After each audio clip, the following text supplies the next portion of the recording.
예수님의 행적과 가르침을 기록하고 있는 성경이 네 권입니다. 그걸 우리가 소위 사복음서라고 말하죠. 마태복음, 마가복음, 누가복음, 요한복음. 그런데 그 네 개의 복음서 가운데 예수님의 탄생에 관한 내용을 기록하고 있는 성경은 두 군데입니다.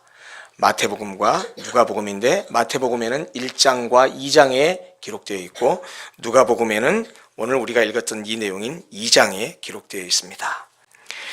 본문 1절을 보면 예수님이 탄생하게 된 시간적인 배경을 이렇게 알려줍니다.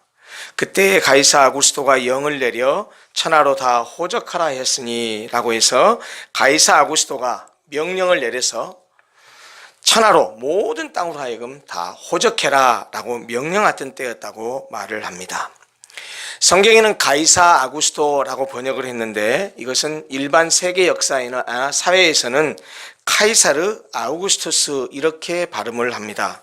가이사 아구스토로 번역된 이 카이사르 아우구스투스는 본명이 옥타비아누스입니다. 이 옥타비아누스는 실제로 세계 역사를 보면 실권을 잡은 후에 로마 제국의 통치 기반을 든든히 하기 위해서 로마 제국 전역에 걸쳐서 인구조사를 했습니다. 그 부분이 오늘 성경에 나온 겁니다. 이유는 두 가지였습니다. 인구조사한 이유가 첫째는 세금 재원을 확보하기 위함이었고 세금 재원을 파악하기 위해서 사람들이 몇 명이 사는지 세금을 얼마나 거둘 수 있는지 하는 것을 파악하기 위한 것이었고 두 번째는 전쟁이 일어났을 때 유사시에 군대를 동원할 능력을 조사해 보기 위해서 인구조사를 행했습니다. 그때 가이사 아구스토가 영을 내려 천하로 다 호적하라 했으니 이것은 세계 역사와도 일치하는 그런 내용입니다. 유대인들은 인구조사를 하나님께 대한 도전으로 여겼었습니다. 여러분들 기억나실지 모르지만 다윗도 인구조사했다가 하나님께 크게 혼이 났었고 그래서 유대인들은 그 인구조사라는 것은 하나님께 대한 어떤 불경죄로 생각해서 굉장히 부정적으로 생각했는데 그럼에도 불구하고 황제가 내린 명령이었기 때문에 저항하지 못하고 그것을 순종을 할 수밖에 없었습니다. 그래서 모든 사람은 호적을 하기 위해서 자기 고향으로 길을 떠나야만 했습니다. 요셉도 할 수 없이 본적지로 가야만 했습니다.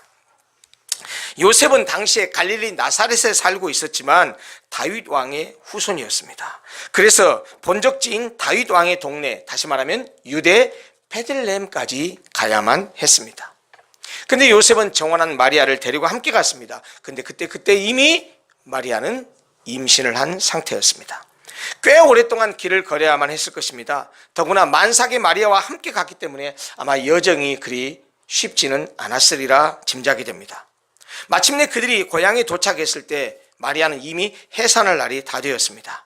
마리아는 베들레헴에 도착해서 결국 아들을 낳았습니다.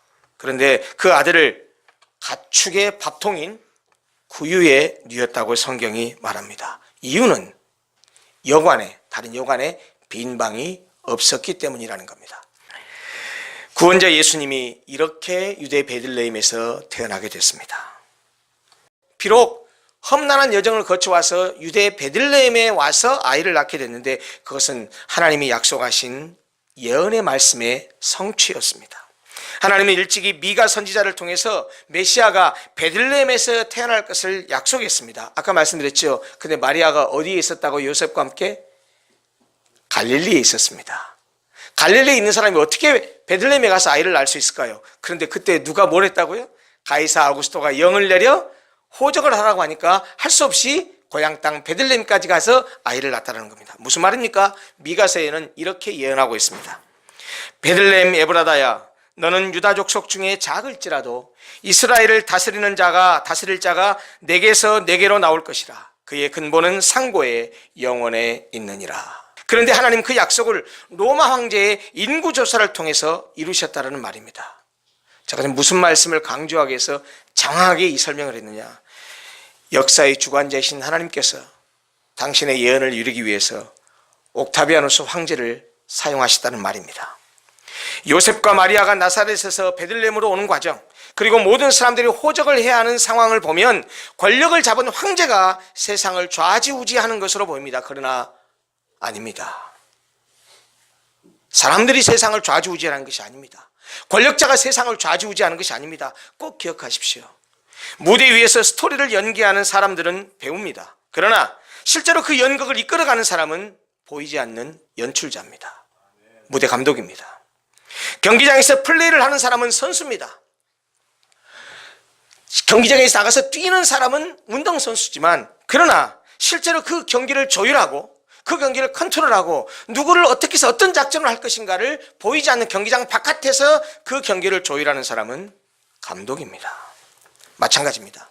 세상을 좌우하는 사람은 분명히 눈에 보이게 힘 있는 자, 권력 있는 자, 능력 있는 자, 똑똑한 자, 돈 있는 자, 이런 사람들이 세상을 움직여가는 것처럼 보이지만, 그러나 아닙니다. 실제로 역사를 이끌어 가시는 분은 하나님이십니다. 좋은 연극이나 영화를 만들기 위해서 감독이 좋은 배우를 캐스팅해서 작품을 만들어 가듯이, 승리를 쟁취하기 위해서 감독이 포지션별로 좋은 선수들을 배치하듯이, 당신의 구속 사역을 이루기 위해서 하나님은 세상의 왕들과 정책들 뿐만 아니고 사회적, 역사적 환경들을 사용하신다는 말씀입니다. 그런 점에서 보면 실제적인 역사의 주인은 역사상에 우리에게 이름이 알려진 위대한 인물들이 아니고 바로 그 역사의 주관자인 하나님이십니다. 우리가 구주가 나심을 기뻐하는 이유는 하나님께서 인류 구원의 약속을 하시고 그 약속을 이루시기 위해서 황제를, 역사를 사용하셔서 약속하신 메시아 예수 그리스도를 마리아를 통해 주심으로써 온 세상을 하나님께서 움직인다는 사실을 보여주셨기 때문에 주님의 나심을 기뻐하고 환영하는 것입니다. 그리고 바로 그런 위대한 하나님을 우리가 아버지로 믿고 우리가 그분을 경배하고 있다는 사실에서, 하나님이 세상 모든 것을 쥐고 계시는데 내가 그분을 믿고 있고 그분이 나를 자녀 삼으셨다는 사실 때문에 우리가 기뻐하고 축하하고 즐거워하는 것이죠.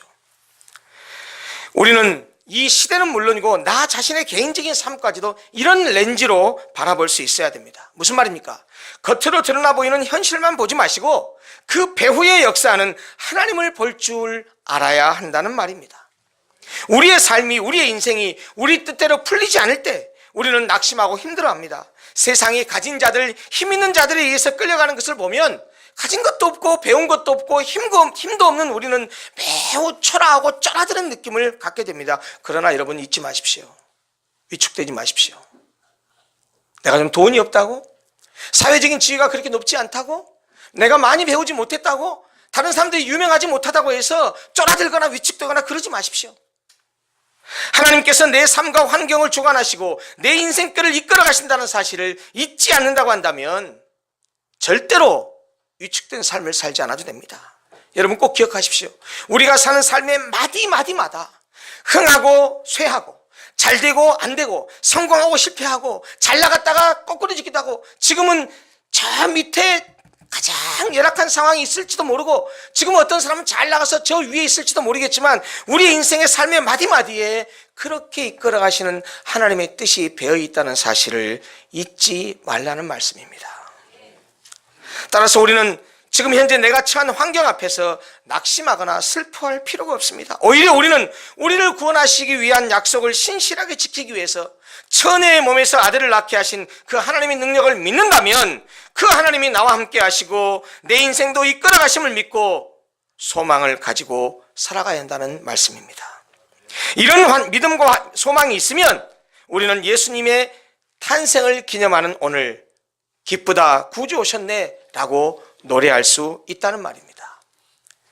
마리아가 첫 아들을 낳아서 구유에 누웠을 때 그 근처 들판에는 목자들이 밤을 새워가면서 양떼를 지키고 있었습니다. 하나님께서 그들에게 천사를 보냈습니다. 목자들이 그 천사를 보고 몹시 두려워합니다. 그러자 천사들이 그들에게 무서워하지 말아라, 두려워하지 말라 라고 말하면서 이렇게 소식을 전해줬습니다. 보라, 내가 온 백성에게 미칠 큰 기쁨의 좋은 소식을 너희에게 전하노라.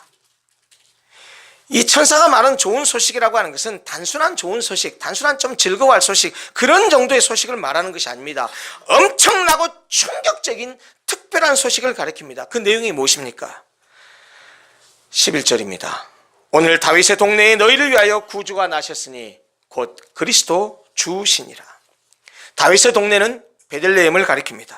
구주는 구원자이신 그리스도를 말합니다. 한마디로 천사가 목자들에게 증언해준 그 좋은 소식이라고 하는 것은 구주께서, 주님께서, 그리스도께서 베들레헴에 나셨다는 것입니다. 천사는 이것을 큰 기쁨의 좋은 소식이라고 했습니다. 왜? 구주가 이 땅에 오신 것이, 구주가 세상에 태어나신 것이 큰 기쁨의 좋은 소식일까요?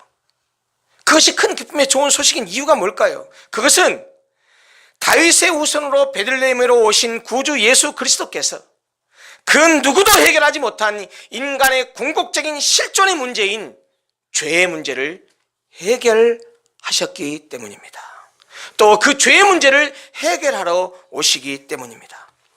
죄의 종으로서 멸망으로 끌려가는 삶을 살 수밖에 없는 모든 사람의 죄의 문제를 해결하기 위해 오신 구주 예수님의 탄생은 가장 크고 가장 기쁘고 가장 즐거운 소식이 아닐 수 없다라는 말입니다.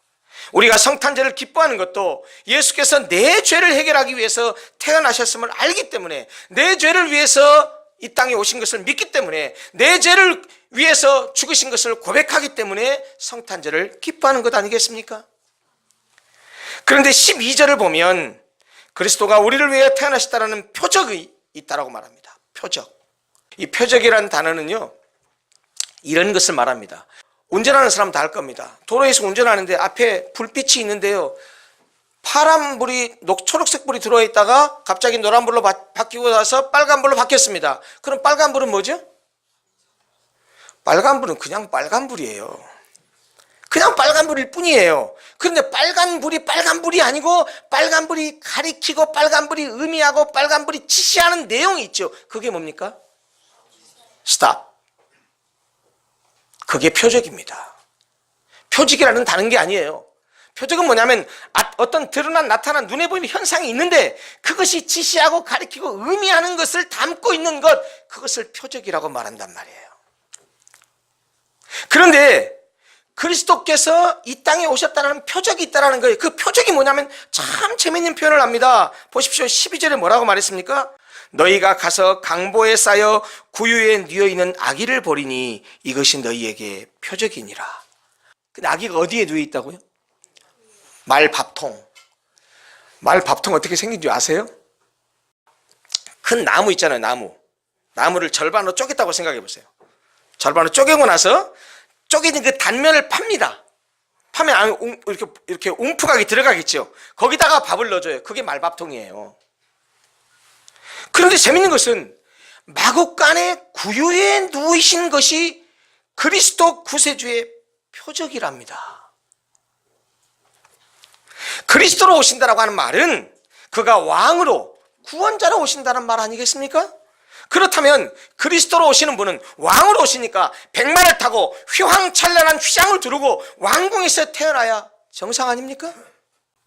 여러분, 그런데 오늘 누가복음 기자는 뭐라고 말하냐면 구주 예수 그리스도로 구주로 오신 그분이, 메시아로 오신 그분이 말 구유에 누워 있는 것을 보면 그것이 너에게 표적이 될 것이라고 말을 했습니다. 예수님이 낭만을 즐기시려고 말구에 오셨습니까? 하나님께서 우리 인간을 위해서 자신을 비우시고 낮아지셨음을 보여주는 것입니다. 가장 높고 가장 부유하신 구주께서 우리 죄인들을 죄에서 구원하시기 위해서 모든 것을 비우고 낮아지셨음을 보여주시는 것이, 그 표적이 바로 말구유에 누이신 것이라는 겁니다. 사랑하는 성도 여러분, 주님께서 가난하게 되신 것은 우리를 부유하게 하기 위함이었습니다. 주님께서 자신을 비우신 것은 비어있는 우리를 채우시기 위함입니다. 주님께서 영광의 자리를 포기하신 것은 비천한 우리를 영광스럽게 하기 위함입니다. 하나님의 아들 예수께서 사람의 아들이 되신 것은 사람의 아들인 우리들을 하나님의 아들로 삼기 위함이었습니다. 이것이 바로 하나님이 사람이 되어 오신 그리스도의 신비이고 그리스도의 역설입니다. 그래서 우리가 기쁘다, 구주 오셨네 라고 찬송하고 노래하는 것입니다. 실제로 성경도 보면 그래서 수많은 천사들도 구주의 탄생 소식을 듣고 찬송을 했습니다. 14절에 뭐라고 했습니까? 지극히 높은 곳에서는 하나님께 영광이요, 땅에서는 하나님이 기뻐하시는 사람들 중에 평화로다 라고 노래했습니다. 그렇습니다. 예수님의 탄생은 먼저 하늘에 계신 하나님께 영광입니다. 왜냐하면 하나님은 온 천지 만물을 창조하시고 그 가운데 인간을 창조하셨고, 인간의 타락 이후에도 인간의 구원과 운명에 대해서 지속적인 관심을 가지고 계셨습니다.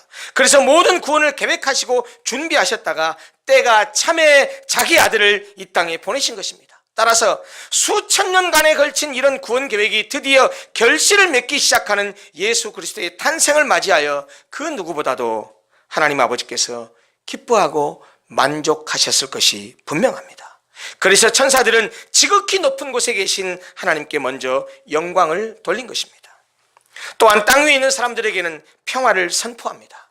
여기서 평화란 인간이 누리는 건강과 평안, 번영과 복지를 포함한 넓은 의미에서의 샬롬, 평강을 말합니다.